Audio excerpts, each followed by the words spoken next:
perkebunan kelapa sawit dan budaya organisasi, yang mana yang membawakan tema mengenai budaya organisasi itu sendiri adalah teman saya, Mas Ardiansyah Fikri, dan saya yang membawa tema tentang konflik sosial. Konflik sosial apa saja sih yang ada biasanya yang terjadi di perkebunan kelapa sawit dan biasanya itu disebabkan oleh apa? Oke, baik, mungkin kita mulai dari mana Mas? Ya, mungkin bisa kita mulai dari saya sendiri. Jadi begini Mas, saya ada pertanyaan yang ada di handphone saya mengenai budaya organisasi. Kalau kita membahas tentang budaya organisasi itu biasanya namanya budaya Mas, kebiasaan atau perilaku yang ada dalam sebuah organisasi yang mana budaya itu dibentuk dengan tujuan-tujuan tertentu yang ada dan sesuai dengan mau itu perusahaan, perkebunan tertentu ya Mas ya. Nah, menurut Mas nih, dalam perkebunan kelapa sawit, budaya organisasi di perkebunan kelapa sawit itu seberapa pengaruh sih atas produktivitas kerja karyawannya Mas?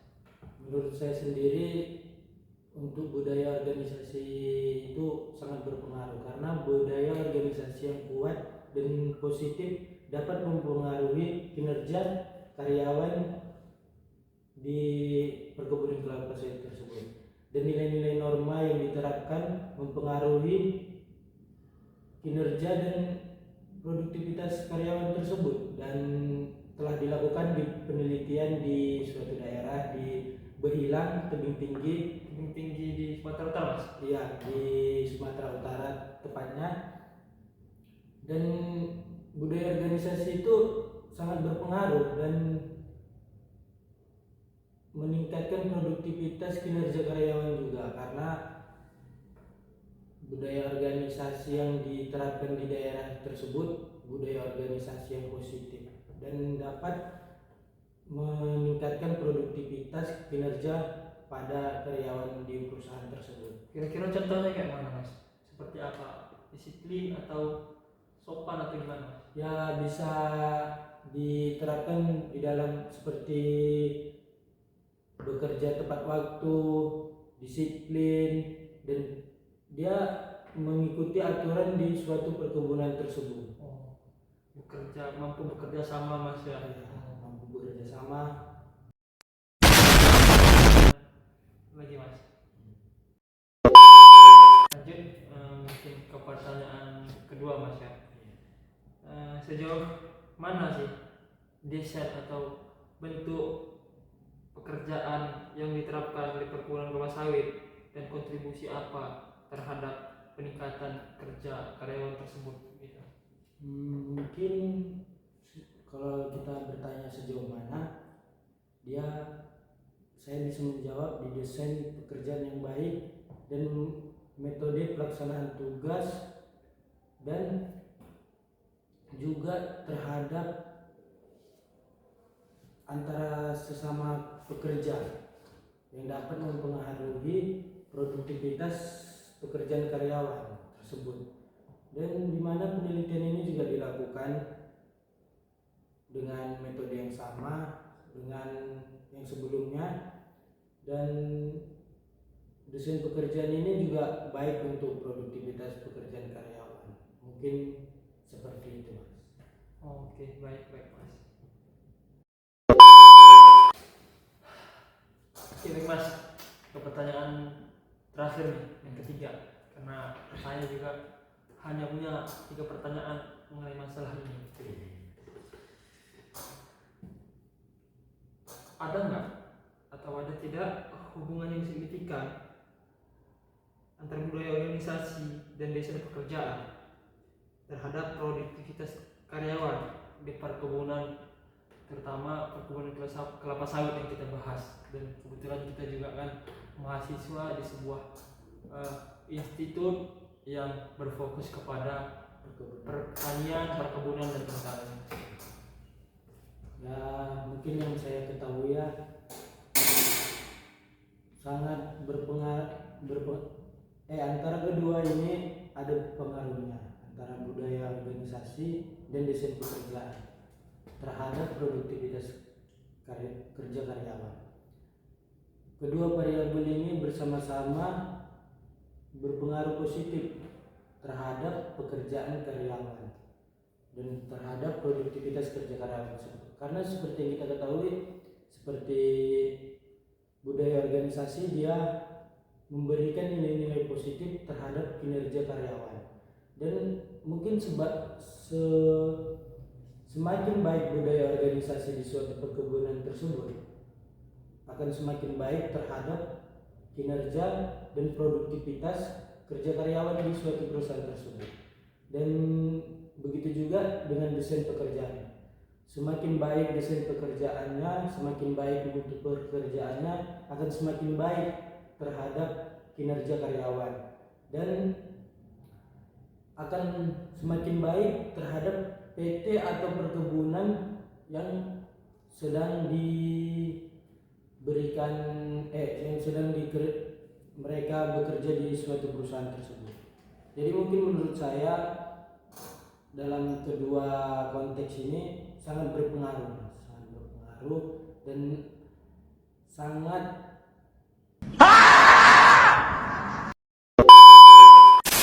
membantu untuk produktivitas dan kinerja karyawan di sebuah perusahaan tersebut dan di sebuah perkebunan kelapa sawit tersebut.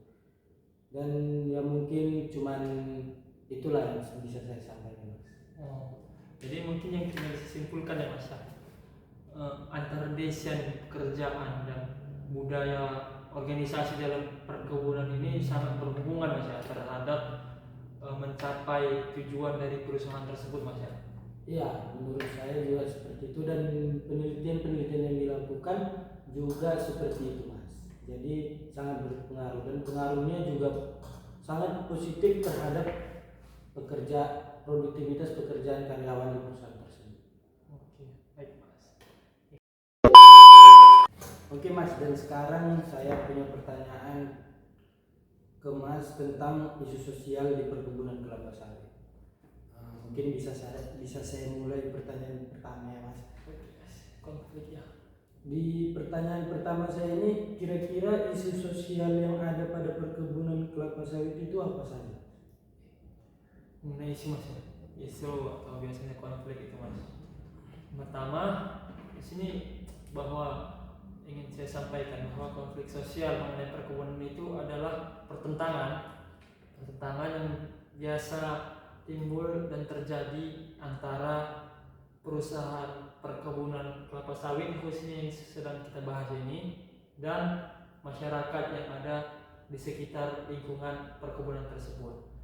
Dan mengenai konflik ini itu dianya bisa muncul atau timbul itu dipacu oleh perusahaan itu sendiri atau yang memang murni dari masyarakat itu sendiri Mas.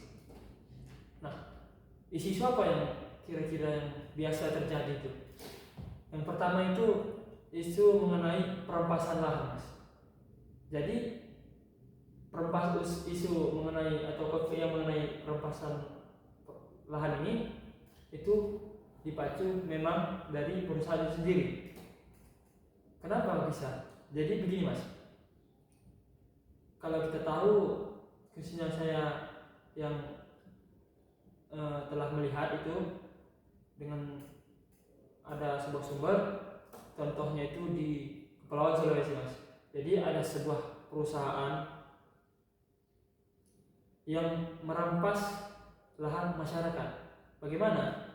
Jadi perampasan lahan ini bisa terjadi akibat adanya masyarakat yang memiliki lahan yang sebelumnya perkebunan itu, yang sebelumnya dirampas itu karena mereka tidak memiliki sertifikat atau yang biasa kita sebut itu namanya hutan adat.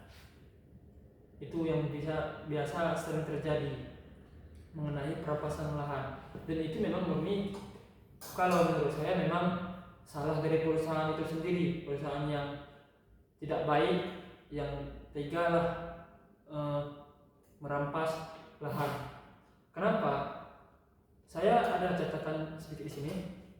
Dalam Undang-Undang Nomor 11 Tahun 1999, hutan Indonesia itu berisi hutan Indonesia itu dikuasai oleh negara dan dikelola sebesar-besarnya untuk kemakmuran rakyat, atau negara memiliki kewajiban melindungi, mengelola dan memelihara hutan dan sumber daya alam pada hutan tersebut. Tadi kan masyarakat ini, hutan adat ini kan milik masyarakat nih. Nah, negara berhak atau memiliki kewajiban untuk melindungi, dan negara juga menjamin pengelolaan hutan memberikan manfaat ekonomi, sosial dan lingkungan bagi seluruh masyarakat. Nah, yang menjadi intinya itu pada pasal 4 dalam Undang-Undang Nomor 11 tersebut, nomor 111, mengenai penguasaan hutan. Yang pertama, semua hutan di negara Kesatuan Republik Indonesia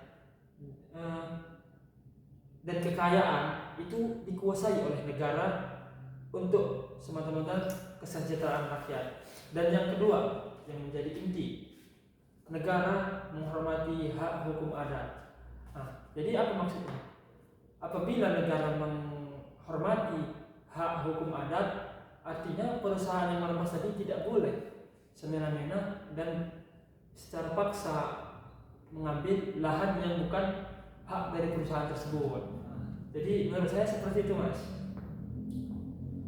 Dan pasal 5 itu mengenai status hutan, yang mana tadi perkebunan itu pastinya kan sebelumnya itu pastinya hutan, dan hutan itu dianya dalam pasal ini itu ada 2 status yang saya catat. Yang pertama hutan negara dan hutan hak. Hak itu ya ada hak tertulis atau tadi yang seperti tadi negara menghormati hak hukum adat, yang artinya hutan adat itu berarti ada hak di situ masyarakat. Kemudian yang biasa terjadi itu biasanya itu banjir. Kenapa saya bilang banjir?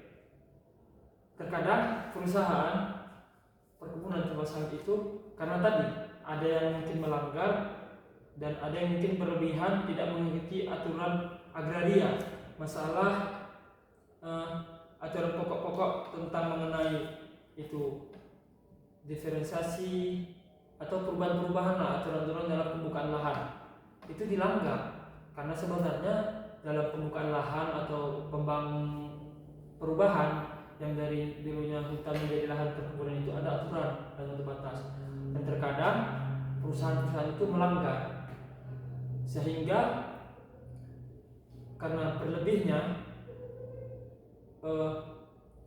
banyaknya pohon-pohon kelapa sawit yang melewati batas ukuran itu bisa menyebabkan berdampak banjir. Kenapa? Kita tahu bahwa sebenarnya dalam pembukaan lahan itu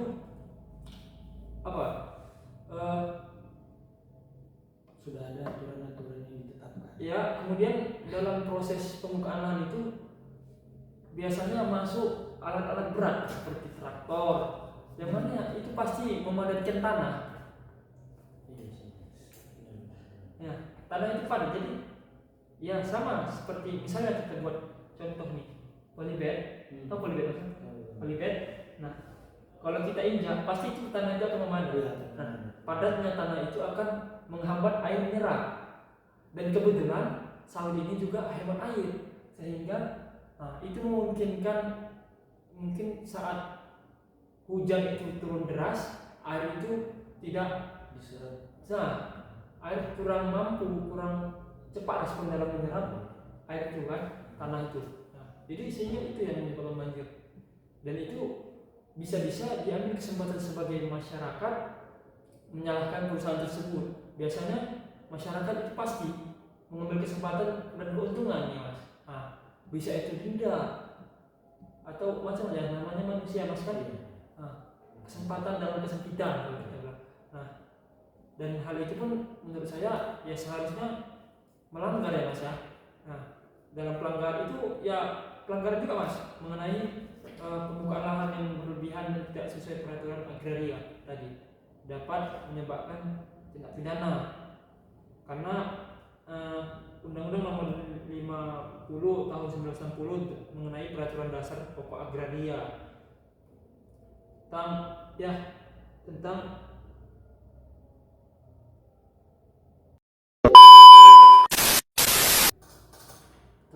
mengenai pokok agraria tadi yang dilanjutkan Mas. Oke. Kemudian yang pertama yang ketiga Mas. Yang ketiga itu yang sering terjadi itu krisis ekonomi. Kenapa? Krisis ekonomi itu biasanya terjadi di perkebunan plasma yang mana di situ perusahaan dan masyarakat itu ada kaitan kerjasama antara perusahaan dan masyarakat. Kenapa bisa terjadi krisis ekonomi? Nah, ini dari sisi gelap terkadang yang mungkin ya bisa terjadi di perusahaan besar, tapi tidak semua perusahaan di sini kita klaim bahwa memiliki sisi gelap. Nah, mungkin ada salah satunya dan yang itu memang yang saya lihat itu ada di Pulau Sulawesi kemarin, yang mana isu sosialnya itu juga terkait tadi yang pertama mengenai perampasan lahan. Krisis ekonomi. Kenapa terjadi krisis ekonomi? Karena tidak transparannya dari perusahaan tersebut mengenai. Jadi begini Mas, ketika saya punya perusahaan dan saya bekerja sama dengan Mas Fikri ini, jadi kita buat aturan di sana, sebagaimana yang di Sulawesi itu. Jadi kita di sini saya iming-iming kepada Mas, ketika Mas memberikan lahan kepada saya, di situ saya akan memberikan janji kepada Mas.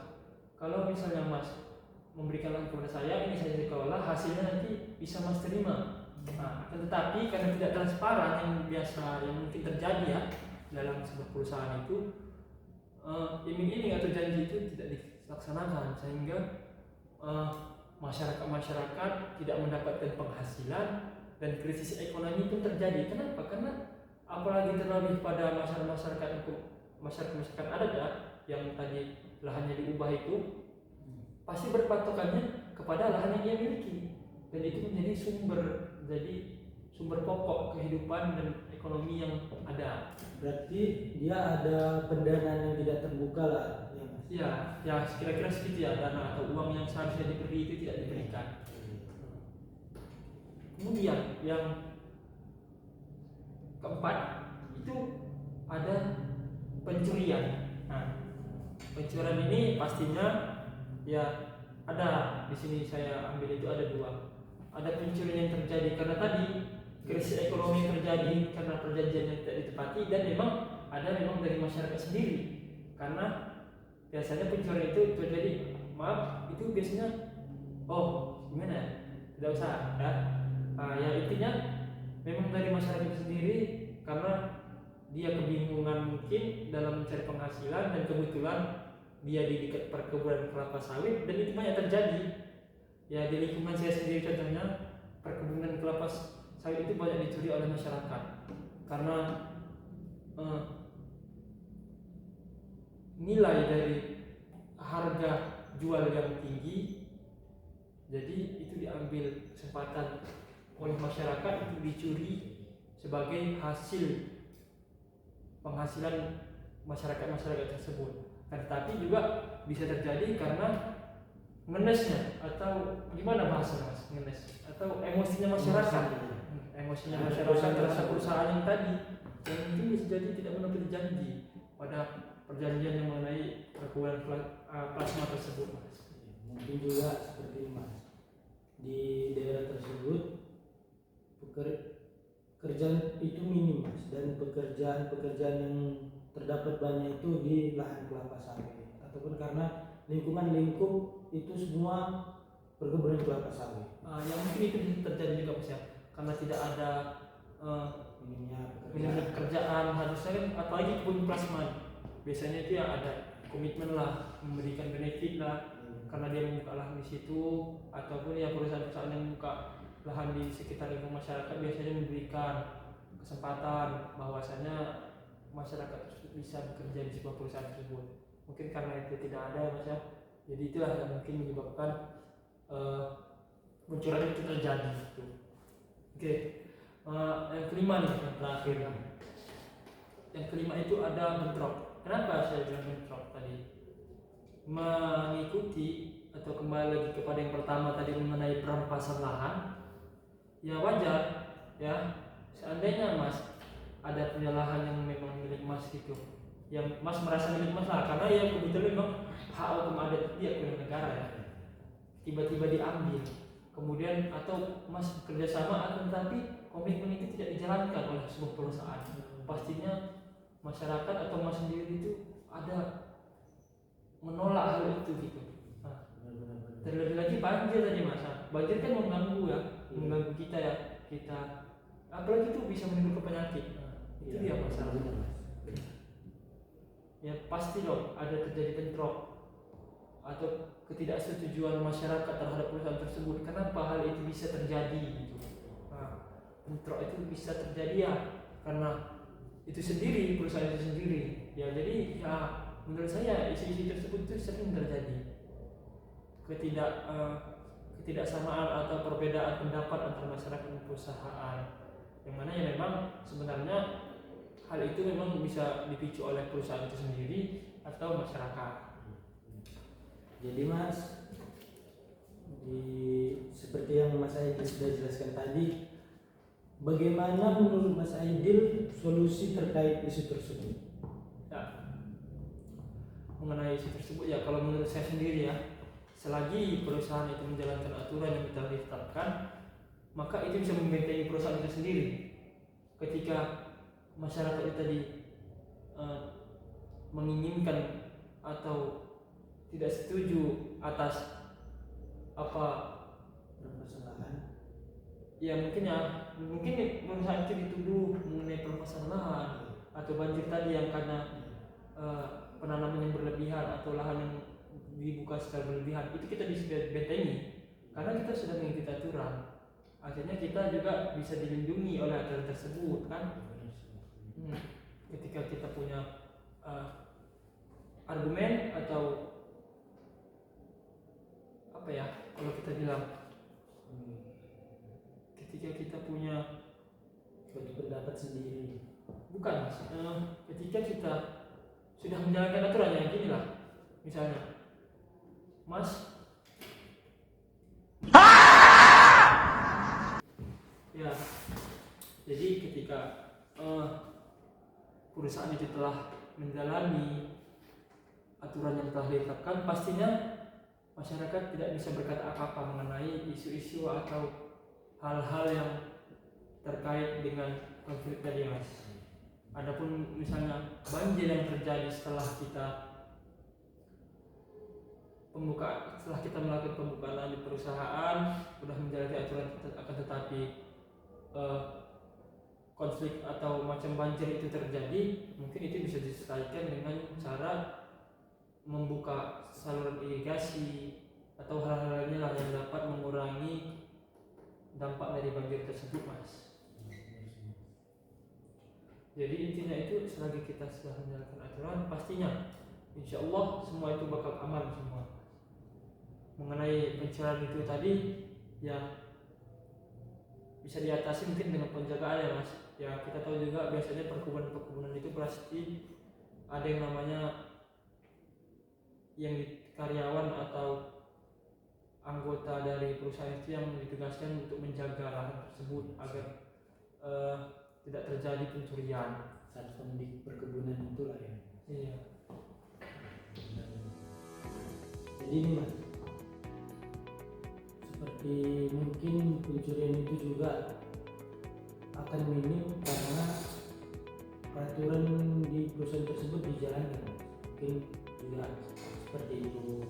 Karena mungkin kan seperti yang kita ketahui, kalau perusahaan tersebut mengikuti aturan, berarti pendanaan dan apa kan semua terbuka. Dan mungkin pekerjaan juga bakal lebih besar saat mereka mengikuti aturan. Ini mungkin akan meminimalisir pencurian lah di perusahaan. Oh iya mungkin tadi yang maksudnya mungkin yang plasma ya mas. ketika konten itu dijalankan dan penghargaan masyarakat itu sesuai, maka mungkin pencurian itu tidak terjadi. Iya. Ya, mungkin segitulah yang bisa kami diskusikan atas segala kekurangan mungkin ya. Ya. Mungkin ya kami di sini minta maaf ya. Di sini kami berharap masukan-masukan dari teman-teman sekalian yang melihat video ini. Terima kasih kami ucapkan. Wassalamualaikum warahmatullahi wabarakatuh. Terima kasih.